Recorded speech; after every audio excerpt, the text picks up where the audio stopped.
What kind of advice would you give to an aspiring television executive? One of the most important things I learned early on is you never know where a good idea comes from, ever.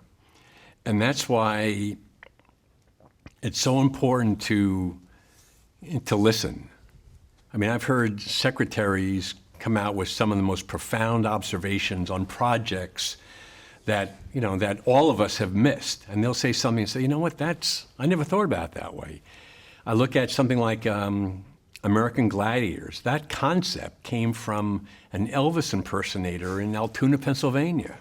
Now, granted, we spent a lot of time developing it, but if he hadn't come up with these two guys in a ring trying to pull each other out, I don't think that project ever would have, certainly not the way it did get on the air. I don't think we wouldn't have known about it.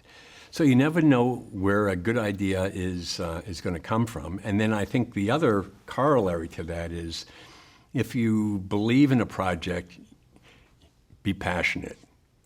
Because there are so many people who are going to say no, and it's so tough to get things on the air or just created, that if you're passionate, don't listen to people. And I tell this to young people because a lot of them, especially when they get out of college, it's tough to get started. And there's always that school of advice that, well, give it 3 months or 6 months. If it doesn't work out, go to an accounting firm or whatever.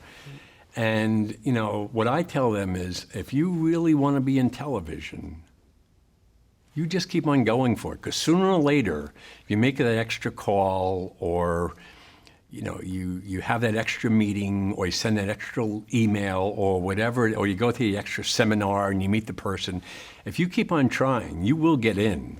Now, it may not be quick, you may not be lucky, but once you get in, then it's up to how good you really are. But you got to keep on, you have to be passionate in what you believe in, because television and actually entertainment is full of examples where nobody believed in the project.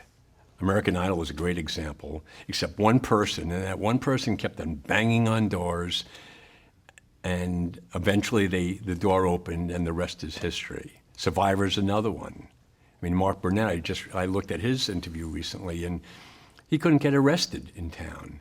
Cecile Foucault couldn't get arrested with American Idol. The producers of Platoon, 10 studios, including Samuel Goldwyn, passed on Platoon.